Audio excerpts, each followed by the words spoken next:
Video har'a qabadhee isin dhufe kana keessatti wanti ilaalu dhaggeeffattoota koo forex trading jechuun maal jechuudha? Forex trading maalidha? Maal nu fayyada? Miidhaan isaa hoo maalidha kan jedhu wajjin ilaalla. Egaa video kana hanga dhumaatti yoo kan daawwatan ta'e forex trading online irratti akkamitti hojjechuu akka dandeessan, forex trading jechuun maal jechuu akka ta'e, akkaataa ittiin online irratti trade godhu yookaan immoo daldallu guutumaan guututti video kana keessatti hamma tokko isiniif ibsuudhaaf ni yaala. Keessattuu namoonni forex trading eegaluu barbaadan video kana osoo hin daawwatin forex trading hin jalqabinaadha. Video kana keessatti waa'ee forex trading video kana keessatti bal'inaan ni ilaalla. So warroon forex trading jalqabuu barbaadan video kana hanga dhumaatti daawwachuu hin dagatinaadha. Ani mo'edha channel kan koo Soofuma Raapirra. Warroon yeroo jalqabaatiif gara YouTube channel kanaatti dhuftan anaa dhufu baga nagaan dhuftan jecha warroon YouTube channel kanaaf haaraa taatan subscribe gochuudhaan gara maatiiwwan keenyatti dabalama. Akkanumallee video kana like share gochuudhaan hiriyoota keessan hin dhaqqabaadha. Videoon kun namoota baay'ee ni qarqaara. Keessattuu namoonni keessan nagaafachaa turtan baay'een keessan deebii bal'aa ni argattu jedhee yaada. So video kana hiriyoota keessaniif share gochuun dagatinaadha. Video kanas like godha. Amma gara barnootichaatti. Tokkoffaa forex trading jechuun maal jechuudha kan jedhurraa eegalla. Forex trading jechuun akkuma maqaa isaa irraa hubannutti foreign exchange trade jechuu yommuu ta'u gara afaan Oromootti yeroo hiiknu immoo daldala sharafa alaa jechuudha. Kana jechuun daldala adda addaa sharafa alaa irratti adeemsiftuun kan akka USD, doolaara Ameerikaa, Euro, akkanumallee doolaara Kanaadaadhaa fi kan kana fakkaatan jechuudha. Kanneen irratti daldala adeemsisu jechuudha. Kanaafuu foreign exchange trade jechuun akkuma isiniif ibsuudhaaf yaade daldala sharafa alaa jechuudha. Salphamatti akka isiniif galuuf jechuudha dhaggeeffattoota koo forex trading jechuun maallaqa biyya tokkoo ni bitanii fakkeenyaaf doolaara Ameerikaa tokko ni bitanii yeroodhaaf akkaawuntii keessan irra ni kaawwattanii ergasii immoo sharafni doolaara Ameerikaa kun yeroo ol ka'etti jechuudha yeroo ol ka'etti ni gurgurtanii jechuudha. Kanaafuu daldala sharafa alaa inni jennu yookaan immoo forex trading jechuun isa kanaadha. Doolaara tokko ni bittan doolaarri sun immoo yeroo isaa gatiin isaa eda'etti jechuudha ni gurgurtuu jechuudha. Fakkeenyaaf fudhanna Itoophiyaa keessatti doolaarri tokko naannoo qarshii 56ti. So doolaara kana yeroo kanatti yoo bittan ergasii immoo yeroo muraasa booda ni gurgurtan jechuudha. Yeroo meeqa ta'e 57 yeroo ta'e yookaan 60 yeroo ta'etti jechuudha. So kana jechuudha wanta biraati miti. So forex trading jechuun daldala sharafa alaa jechuudha. Salphamatti jechuudha. Online irratti ni bittan akkaawuntii mataa keessanii baratanii doolaara ni bittan yookaan immoo yuuroo ni bittan yookaan doolaara Kanaadaadhaa, doolaara Awustiraaliyaadhaa kanneen jechuudha. Bituudhaan ergasii immoo trade gootan yookaan immoo ni daldaltuu jechuudha. Yeroo inni tirfii isinii fidetti ni gurgurattan, yeroo inni immoo gabbu'aa ta'etti doolaarri gabbu'etti ni bittanii jechuudha. So kanaafiyyuu sharafa daldala alaa jechuudha. Lammaffaa irratti immoo kan isinitti immoo jechuudha forex trading yookaan daldala kana jalqabuudhaaf maaltu isin barbaachisaa kan jedhudha. Tokkoffaa forex trading beekumsa isaa qabaachuu qabdanii tokkoffaa irratti jechuudha. Beekumsi isin forex trading irratti qabdan gahaa ta'uu qaba. Lammaffaa immoo sammuu keessan qopheessuudha. Forex trading yeroo jalqabdan kasaaruun jira, akkanumallee tirfii argachuun jira. So olii fi gadi waan ta'eef asirratti meentaalitii keessan sammuu keessan qopheessuu qabdanii jechuudha. Baajeta wayii ni qopheessitanii trade gochuudhaaf fakkeenyaaf akkaawuntii keessan irratti doolaara 100 yoo qopheeffatan ta'e doolaara 100 kana keessaa hangam trade godha yookaan immoo daldalaan parsantii 2 yoo daldaltaniin parsantii 2 kun isin kisaarsuu danda'a akkanumallee isin ol kaasuu danda'a.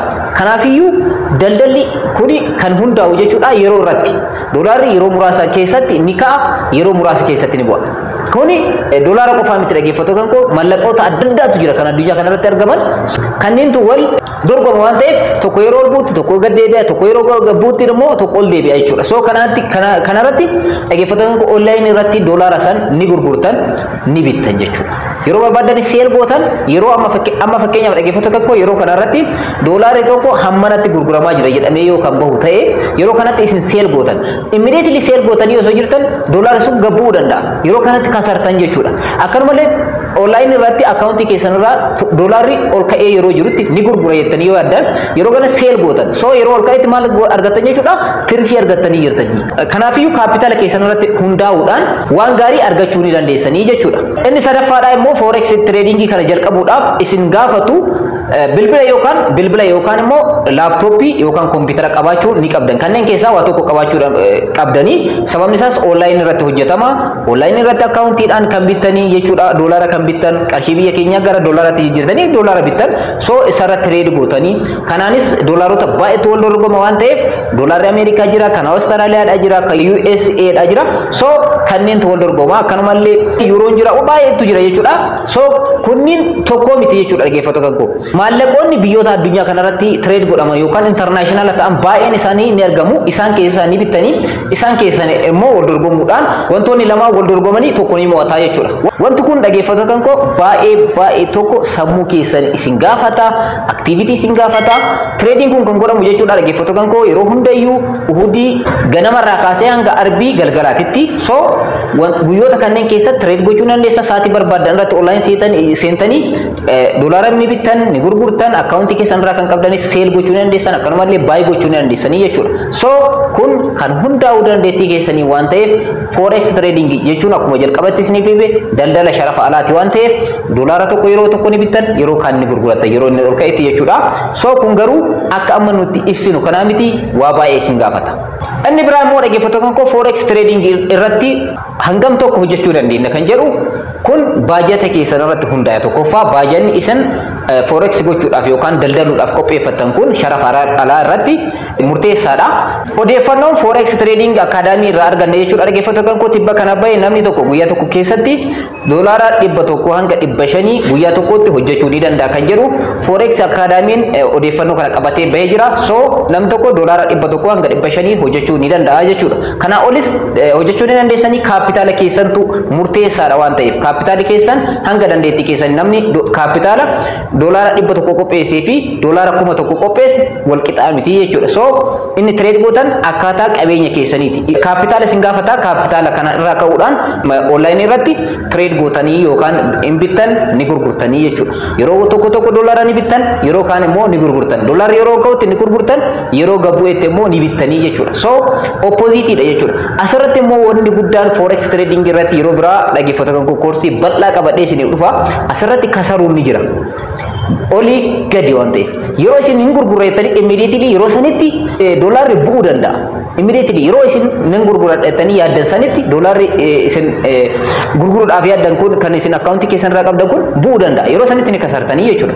Akkanumallee akkaawuntii keessan irraa kan qabdan doolaarri yeroo isin bituu barbaadan tokkotti hin bitattanii yeroo yaaddanii yeroo bittan kanarratti online irratti wanti kun wanti kan hojjetamu. So yeroo sanitti doolaarri dabaluu danda'a. Yeroo kanatti dhaggeeffattoota koo yeroo baay'ee isin gaafata jechuudha. Isin maal argachuudhaaf profitii argachuudhaaf yookaan tirfii argachuudhaaf jechuudha dhaggeeffattoota koo. So forex trading irratti wanti bal'inaan ilaallu isa kanaadha.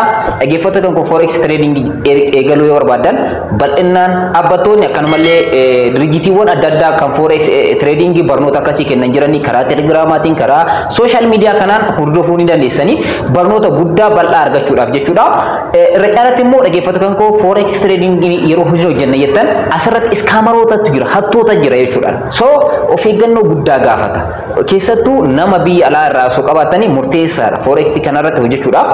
Namoonni Itoophiyaa keessatti argaman forex trading kun Itoophiyaa keessatti seera qabeessaa miti kan hojjetan jechuudha. Mootummaanis anis ittiin gaafatamnu.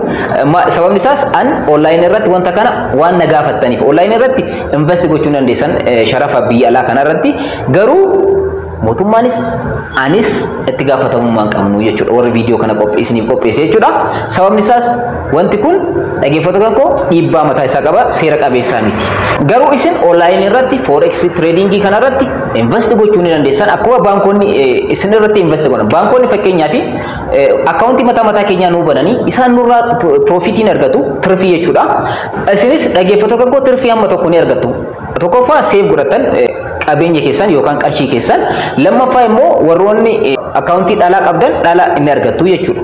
Warroonni musliima taatan already dhalli isin ilaallatu waan ta'eef warroonni kiristaana taatan garuu dhalaan ni fayyadamtan. Qarshii muraasa yoo kaa'atan mana kuusaa dhala sanirraa qarshii muraasa ni argattu jechuudha. Forex trading illee akkanuma jechuun ni danda'ama. Garuu wantichi online irratti kan raawwatu sababni isaas yeroo tokko doolaara tokko ni bittanii yeroo kaan immoo ni gurgurtan. Yeroo inni gabu'eetti ni bittu yeroo inni ol ka'eetti ni gurgurtanii jechuudha. Garuu iddoo kanatti kasaaruun ni jira. So kana bal'inaan dhaggeeffatoo kan koo giraafiin isaa maal akka fakkaatu akkaataa ittiin invest ittiin gootan wantoota bal'aa jechuudha. Yeroo biraa viidiyoo qabadhee isin dhufa garuu salphamatti gaafii namoota baay'ee kan ta'e forex trading irratti akkamitti daldaluu dandeenya. Forex trading maal jechuudha kan jedhu viidiyoo gabaabaa kana keessatti isiniif ibsee yaada. Forex trading jechuun daldala sharafa alaa jechuudha. Maallaqoota biyyoota addunyaa kanarratti argaman ni bittanii online irratti ergasii immoo maallaqoota sanniin ni daldaltanii jechuudha. Yeroo barbaadanii seel gootan yeroo barbaadanitti immoo baay'ee gootanii ni bittanii jechuudha. So dhaggeeffatoo kan koo kanaadha. Forex trading jalqabuudhaaf immoo akkuma duraan dursee isiniif ibsee bilbila keessan yookaan immoo laaptooppii yookaan immoo koompiyuutara yoo qabaatan gahaadha. Kana biraan immoo intarneeta gahaa qabaachuu qabdanii yeroo hundayyuu online irratti hojjetama waan ta'eef online irratti yeroo hundayyuu eegdanii jechuudha. Yeroo doolaarri ol ka'etti ni gurgurtanii yeroo doolaarri gad bu'etti eegdanii yeroo san immediately ni bittanii jechuudha. Yeroo kanatti dhaggeeffatoo kan koo saffisa baay'eetu jira. Maallaqoota addunyaa kanarratti argaman baay'eetu wal dorgoma waan ta'eef yeroo gad bu'uutu jira yeroo ol ka'uutu jira. Doolaarri yeroo ol ka'uutu jira sa'aatii muraasaaf immoo gad bu'a jechuudha. Iddoo kanatti isin online irratti yeroo hundayyuu argamtanii ni bittan ni gurgurtan jechuudha. Kasaaruun jira argachuun jira. So kanaafiyyuu forex trading jechuun isa kanaadha. Salphamatti akka hubattan abdiin qaba. Warroonni invest gochuu barbaadan invest gochuu ni dandeessanii garuu kaapitaali keessan murteessaadha. Kaapitaala gahaa yoo qabaattan asirratti invest gochuudhaan dhaggeeffatoo kan koo qarshii gaarii argachuu dandeessan. Keessattuu kaapitaala guddaa yoo qabaattan yeroo muraasa keessatti asirraa tirfaamaa ta'uu ni dandeessan. Namoonni asirratti invest godhanii tujaara ta'an baay'een jiru. Isinis argachuu ni dandeessanii garuu wanti an duraan dursee isin gorsu forex trading jalqabuu keessaniin duratti waa'ee forex trading beekumsa gahaa qabaachuu qabdanii. Lammaffaa irratti immoo dhaggeeffatoo kan koo iskaamaroota baay'eetu jira. Forex trading addunyaa kanarratti akkuma baankonni addunyaa kanarra jiran forex trading illee bakka guddaa qaba jechuudha. Yeroo ammaa kana keessatti bakka guddaa qaba. So garuu haa ta'u iskaamarootaan yookaan immoo hattootaan marfamee jira. Yeroo ammaa kanatti addunyaa kanarratti wantoonni online irratti adeemsifaman hundi isaaniiyyuu hannaan kan wal qabateedha. Of eeggannoo guddaa gaafata, beekumsa guddaa gaafata. So salphamatti jalqabuun hin ta'u jechuudha. Birrii keessan qabeenya keessan osoo nyaatamiin duraatti waa'ee forex trading online irratti koorsii adda addaatu qophaa'anii jiranii online irratti viidiyoo ilaaluudhaan YouTube irratti ilaaluu ni dandeessanii.